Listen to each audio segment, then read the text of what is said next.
बिस्मिल्लाहिर्रहमानिर्रहीम। अस्सलामु अलैकुम वरहमतुल्लाहि वबरकातुह। हज़रत आयशा रज़ी अल्लाह ताला अन्हा फरमाती हैं कि रसूल करीम सल्लल्लाहु अलैहि वसल्लम ने फरमाया, औलाद आदम में से हर इंसान 360 मफासिल के साथ पैदा किया गया है। लिहाजा जो कोई अल्लाहु अकबर, अल्हम्दुलिल्लाह, ला इलाहा इल्लल्लाह और सुबहानल्लाह कहे और अल्लाह से इस्तिग़फ़ार करे, नीज़ लोगों के रास्ते से पत्थर, कांटा और हड्डी यानी हर तकलीफ दे चीज़ हटा दे, या नेक काम करने का हुक्म दे, या बुरे अफ़आल व अक़वाल से रोके, और ये सब या बाज़ अक़वाल व अफ़आल जोड़ों की 360 तादाद के मुताबिक करे, तो वो उस दिन इस हालत में चलता है गोया उसने अपने आप को आग से बचा रखा है। हज़रात सहाबाए किराम रिज़वानुल्लाहि ताला अलैहिम अजमाइन के जहन में ये सवाल पैदा हुआ।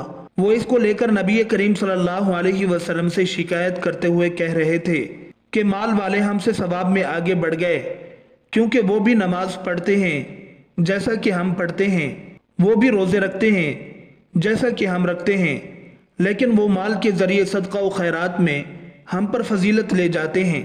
तब आप सल्लल्लाहु अलैहि वसल्लम ने उन्हें तसल्ली देते हुए इरशाद फरमाया कि हर सुबहान अल्लाह कहना सदका है, भलाई का हुक्म देना और बुराई से रोकना सदका है, और किसी को सवारी पर सामान उठाकर देना भी सदका है।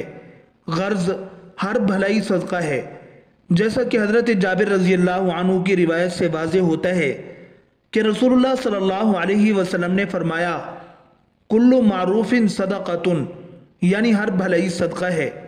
इस हदीस से मालूम हुआ कि आदमी सिर्फ माल खर्च करने से ही नहीं, बल्कि दूसरी अल्लाह की दी हुई सलाहियतों को खर्च करने से भी सदका का अजर व सवाब हासिल कर सकता है। जैसा कि हज़रत अबू मूसा अशअरी रज़ी अल्लाह अन्हु रिवायत करते हैं कि रसूलुल्लाह सल्लल्लाहु अलैहि वसल्लम ने इरशाद फरमाया, हर मुसलमान के ज़िम्मे सदका है। लोगों ने कहा, अगर वो ना पाए? तो आप सल्लल्लाहु अलैहि वसल्लम ने फरमाया, अपने हाथों से काम करे और अपने आप को फ़ायदा पहुंचाकर सदका करे। लोगों ने पूछा, अगर वो कोई काम न कर सके? तो आप सल्लल्लाहु अलैहि वसल्लम ने फरमाया कि किसी ज़रूरतमंद की मदद करे। उन्होंने पूछा, अगर वो ये भी न कर सके? तो फरमाया, भलाई का हुक्म दे। फिर पूछा गया, अगर ये भी न कर सके? फरमाया, फिर बुराई से बाज रहे, यही उसके लिए सदका है। हज़रत अबू ज़र रज़ी अल्लाह अन्हु से मरवी एक और हदीस में है कि रसूलुल्लाह सल्लल्लाहु अलैहि वसल्लम ने फरमाया, तुम्हारे अपने भाई के सामने मुस्करा देना तुम्हारे लिए सदका है, और तुम्हारा नेकी का हुक्म देना और बुराई से रोकना तुम्हारे लिए सदका है, और तुम्हारा रास्ते से पत्थर या किसी भी तकलीफ दे चीज़ का हटाना भी तुम्हारे लिए सदका है।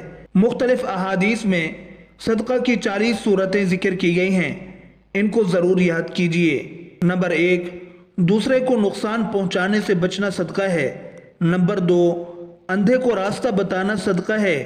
नंबर 3, बहरे से तेज़ आवाज़ में बात करना सदका है। नंबर 4, गूंगे को इस तरह बताना कि वो समझ सके, सदका है।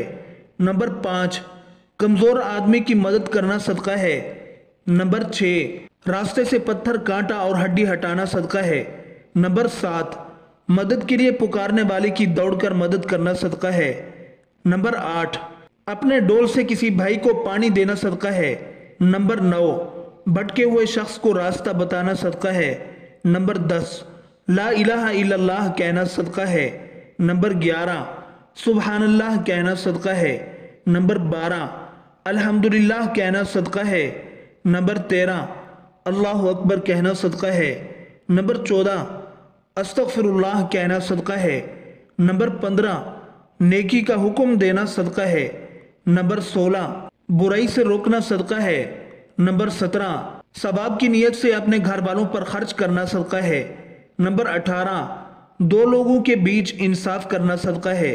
नंबर 19, किसी आदमी को सवारी पर बिठाना या उसका सामान उठाकर सवारी पर रखवाना सदका है। नंबर 20, अच्छी बात कहना सदका है। नंबर 21, नमाज के लिए चलकर जाने वाला हर कदम सदका है। नंबर 22, रास्ते से तकलीफ दे चीज़ हटाना सदका है। नंबर 23, खुद खाना सदका है।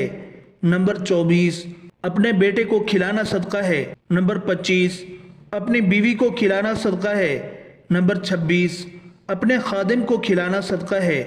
نمبر 27 کسی مصیبت زدہ حاجت مند کی مدد کرنا صدقہ ہے۔ نمبر 28 اپنے بھائی سے مسکرا کر ملنا صدقہ ہے۔ نمبر 29 پانی کا ایک گھونٹ پلانا صدقہ ہے۔ نمبر 30 اپنے بھائی کی مدد کرنا صدقہ ہے۔ نمبر 31 ملنے والے کو سلام کرنا صدقہ ہے۔ نمبر 32 آپس میں صلح کروانا صدقہ ہے۔ نمبر 33 تمہارے درخت یا فصل سے جو کچھ کھائے وہ تمہارے لیے صدقہ ہے۔ نمبر 34 بھوکے کو کھانا کھلانا صدقہ ہے۔ نمبر 35 پانی پلانا صدقہ ہے۔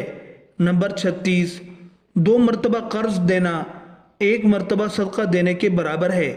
نمبر 37 کسی آدمی کو اپنی سواری پر بٹھا لینا صدقہ ہے۔ نمبر 38 گمراہی کی سرزمین پر کسی کو ہدایت دینا صدقہ ہے۔ نمبر 39 ضرورت مند کے کام آنا صدقہ ہے۔ نمبر 40 علم سیکھ کر مسلمان بھائی کو سکھانا صدقہ ہے۔ حضرت انس رضی اللہ عنہ راوی ہیں کہ رسول کریم صلی اللہ علیہ وسلم نے فرمایا صدقہ کرنا اللہ کے غضب کو ٹھنڈا کرتا ہے اور بری موت سے بچاتا ہے۔ تشریح اللہ کے غضب کو ٹھنڈا کرتا ہے، اس کا مطلب یہ ہے کہ جو شخص اللہ کی راہ میں اپنا مال خرچ کرتا ہے اسے اللہ تعالیٰ دنیا میں عافیت و سکون کے ساتھ رکھتا ہے اور اس پر بلائیں نازل نہیں کرتا، بری موت سے بچاتا ہے۔ اس کا مطلب یہ ہے کہ صدقہ و خیرات کرنے والا مرنے کے وقت بری حالت سے محفوظ رہتا ہے، یعنی نہ تو اسے شیطان اپنے وسوسوں میں مبتلا کر پاتا ہے اور نہ وہ شخص کسی ایسی سخت بیماری اور تکلیف میں مبتلا ہوتا ہے جس کی وجہ سے وہ ضبط کا دامن چھوڑ کر کفر و کفران کی دلدل میں پھنس جائے۔ حاصل یہ کہ اللہ کی خوشنودی اور رضا کی خاطر اپنا مال و زر خرچ کرنے والا خاتمہ بالخیر کی ابدی سعادت سے نوازا جاتا ہے۔ غور کیجئے ہمارا دین کس قدر آسان ہے کہ وہ ہر قسم کی طبیعت اور ہر قسم کے حالات سے 2-4 شخص کے لیے بھی صدقہ کا موقع فراہم کرتا ہے، بشرطے کہ وہ نیک نیت اور مخلص ہو۔ اللہ تبارک و تعالی سے دعا ہے کہ وہ ہمیں بھی صدقہ و خیرات اور بھلائیوں کے کاموں کی توفیق عطا فرمائے، آمین۔